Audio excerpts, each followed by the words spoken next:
Bismillahirrahmanirrahim. Assalamualaikum warahmatullahi wabarakatuh.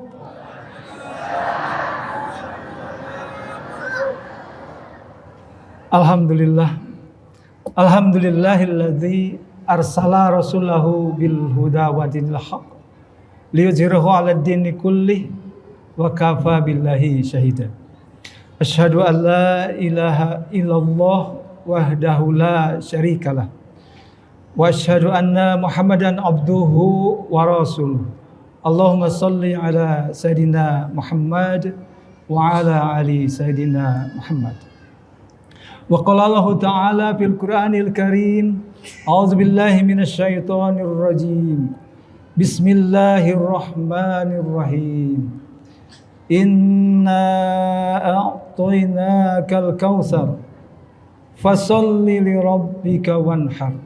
Inna syani'aka huwal abtar.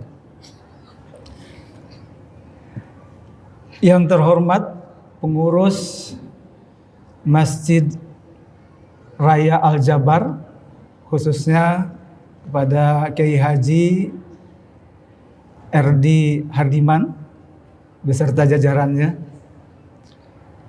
Yang saya hormati para bapak, ibu-ibu, jamaah Masjid Al-Jabar, jamaah sholat zuhur Masjid Raya Al-Jabar. Alhamdulillah, saya merasa senang sekali berada di tempat yang luar biasa ini. Tempat yang megah, kebanggaan Kota Bandung, masjid kebanggaan warga Jawa Barat. Mudah-mudahan tempat yang begitu megah ini akan mengundang berkah Allah, rahmat, dan maghfirah Allah Subhanahu wa taala. Amin ya Allah ya rabbal alamin. Hadirin yang dirahmati Allah, kita bersyukur baru saja kita merayakan hari Idul Adha, dilanjutkan dengan penyembelihan hewan kurban. Mudah-mudahan saudara-saudara kita yang sudah melaksanakan ibadah kurbannya, semoga hal itu menjadi bertambah ketakwaannya kepada Allah Subhanahu wa taala. Dan juga kepada saudara-saudara kita yang sebagian saat ini masih berada di Mekah Al-Mukarramah atau di Madinah Al-Munawwarah, semoga diberi kelancaran di dalam ibadah hajinya, menjadi haji yang mabrur dan mabrurah. Dan kepada saudara-saudara kita khususnya yang hadir di tempat ini yang belum melaksanakan ibadah haji, mudah-mudahan suatu saat Allah memanggil untuk ibadah haji. Amin ya Allah ya rabbal alamin. Hadirin jamaah salat zuhur Masjid Raya Al-Jabar yang saya hormati, pada kesempatan yang berbahagia ini izinkan saya ingin membahas bagaimana hikmah dari ibadah kurban. Ibadah kurban adalah perintah Allah. Sebagaimana tadi di awal disebutkan di dalam firman Allah surat Al-Kautsar, di mana Allah Subhanahu wa taala berfirman, yang tentu saja surat ini pendek dan kita semua sudah hafal semuanya. A'udzubillahi minasyaitonirrajim. Bismillahirrahmanirrahim. Inna a'tainakal kautsar. Sungguh telah kami memberi nikmat yang banyak. Fasholli li rabbika wanhar. Maka laksanakanlah sholat karena Tuhanmu dan berkurbanlah. Inna syani'aka huwal abtar. Sungguh orang-orang yang membencimu akan putus dari rahmat Allah. Hadirin yang dirahmati Allah, ini adalah perintah Allah, melaksanakan sholat dan melaksanakan ibadah kurban. Hadirin yang dirahmati Allah, Allah perintahkan ibadah-ibadah, tentu saja ada hikmah-hikmah yang tersembunyi di dalamnya. Seperti halnya ibadah kurban, tentu saja banyak hikmah-hikmah yang bisa kita dapatkan. Pada kesempatan ini kita akan membahas sebagian dari hikmah ibadah kurban. Bisa kita lihat dari sisi sosial, kemudian hikmah kurban dari sisi moral, dan hikmah kurban dari sisi spiritual. Apa hikmah kurban dari sisi sosial? Hadirin yang dirahmati Allah, dengan adanya ibadah kurban ini merupakan salah satu syiar dari agama kita yang luar biasa. Di mana-mana di masjid-masjid melaksanakan ibadah kurban, menyembelih hewan, baik itu sapi ataupun domba. Di pondok-pondok pesantren, di lapang-lapang. Ini adalah luar biasa, salah satu tanda keagungan dari agama kita, agama Islam. Menjadi syiar Islam. Luar biasa. Hadirin yang dirahmati Allah, selain itu hikmah dari ibadah kurban juga adalah adanya kepedulian sosial. Di mana kita yang berkurban bisa memberikan daging kurban kepada saudara-saudara kita. Kalau kita ini barangkali makan daging sudah bosan. Betul ya? Barangkali begitu. Tapi sebagian saudara-saudara kita ingin daging itu susahnya luar biasa. Mungkin ketika ada hajatan baru bisa makan daging. Atau mungkin ketika kurban baru bisa makan daging. Nah, dengan adanya ibadah kurban ini, maka kita berbagi dengan saudara-saudara kita yang lain. Ada kepedulian sosial. Selain itu, yang berkurban pun mendapatkan bagian maksimal 1/3 dari daging kurban tersebut. Adanya kebersamaan. Kita makan daging yang sama dengan saudara kita yang lain, yang kurang mampu. Selain syiar Islam, ada kepedulian sosial, juga ada kebersamaan kita dengan saudara-saudara kita yang lain. Kita makan daging yang sama dengan mereka. Itulah hikmah dari sisi sosial. Hadirin yang dirahmati Allah. Kemudian hikmah yang lain dari ibadah kurban yang kedua, dari sisi moral. Dari sisi moral. Di mana kita ketahui bersama, di dalam pelaksanaan ibadah kurban itu, saudara-saudara kita yang mampu berkurban dengan domba, berkurban dengan sapi, atau bahkan saudara kita di Arab Saudi berkurban dengan unta. Silakan saja mau dengan domba berkurban, mau dengan sapi ataupun unta. Bahkan Rasulullah SAW dalam sebuah riwayat dari hadis riwayat Anas bin Malik, diceritakan baginda Rasul pernah berkurban dengan 2 ekor domba, 2 ekor kibas yang gemuk, yang putih dan bertanduk, gemuk-gemuk. Domba yang pertama Rasulullah menyembelih dengan tangannya sendiri. Ya Allah, ini adalah kurban dari Muhammad dan keluarga Muhammad. Bismillahi Allahu Akbar. Kemudian domba yang kedua, ya Allah, terimalah kurban dari umatku yang tidak mampu berkurban. Jadi dalam riwayat Anas bin Malik ini, Rasulullah pernah berkurban juga untuk umatnya yang tidak mampu.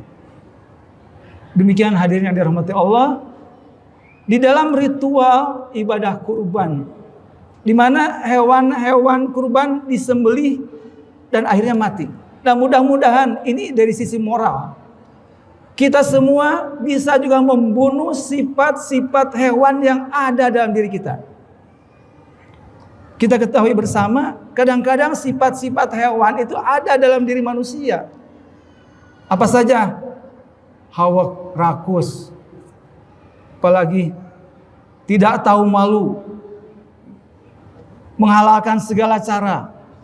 Sifat-sifat hewan yang kadang ada di dalam diri manusia. Nah, dengan adanya ritual kurban ini, hewan-hewan kurban dipotong, dibunuh, dimatikan. Mudah-mudahan akan mati juga sifat-sifat hewan yang ada di dalam diri kita, dalam diri manusia. Sifat tidak tahu malu. Makanya suka muncul istilah kumpul kebo. Betul ya? Demikian hadirin, dari sisi moral, semoga kita semua bisa membunuh sifat-sifat hewan dan kita buang jauh-jauh sifat-sifat hewan dari diri kita sebagai manusia. Kemudian yang ketiga, hadirin yang dirahmati Allah, Hikmah kurban yang ketiga adalah dari sisi spiritual.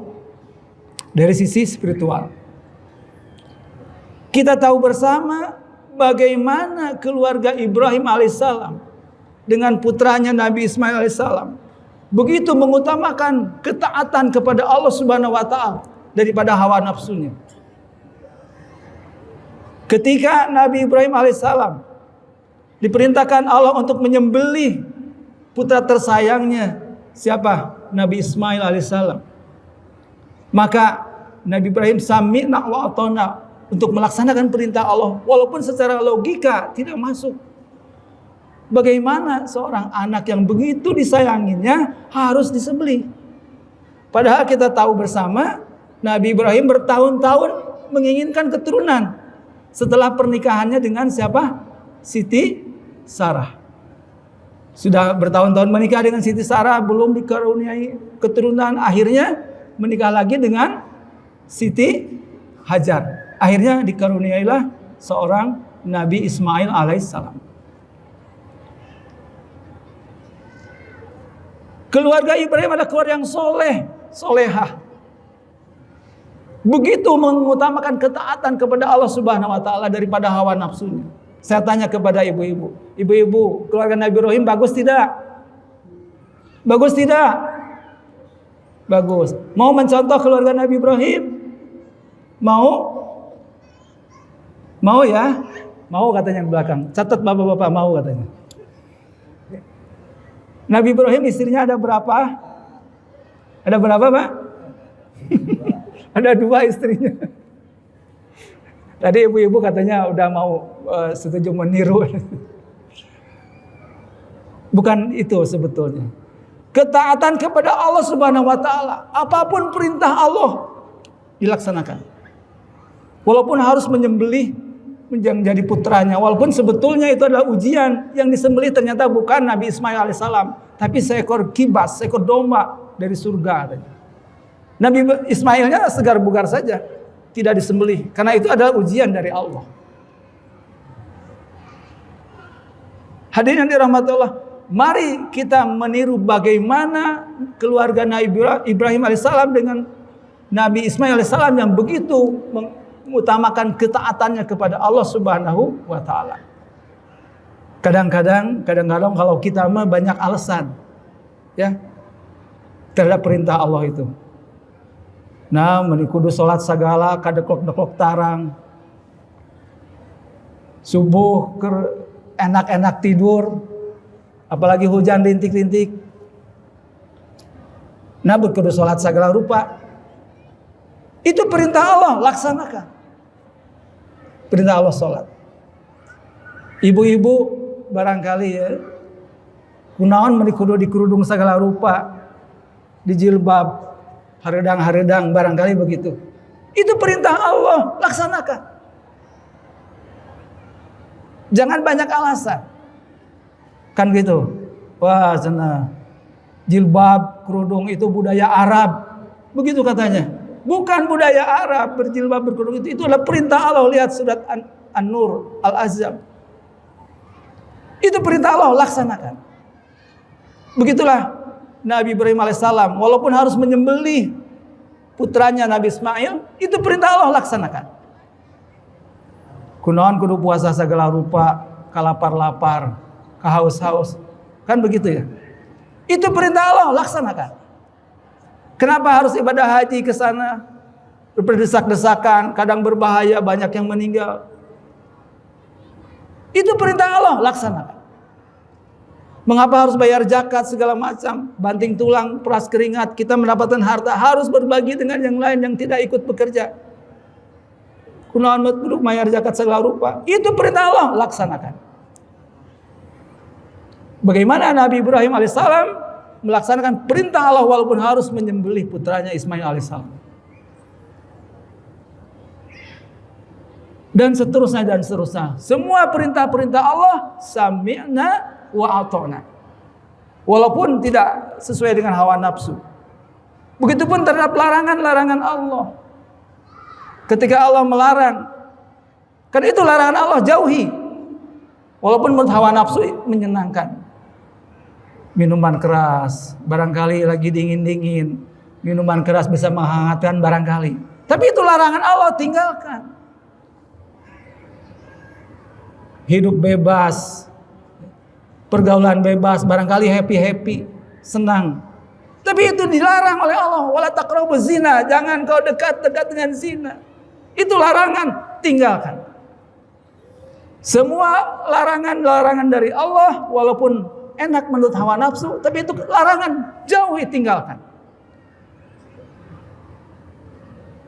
Perintah-perintah Allah, walaupun bertentangan dengan hawa nafsu, itu perintah laksanakan apapun.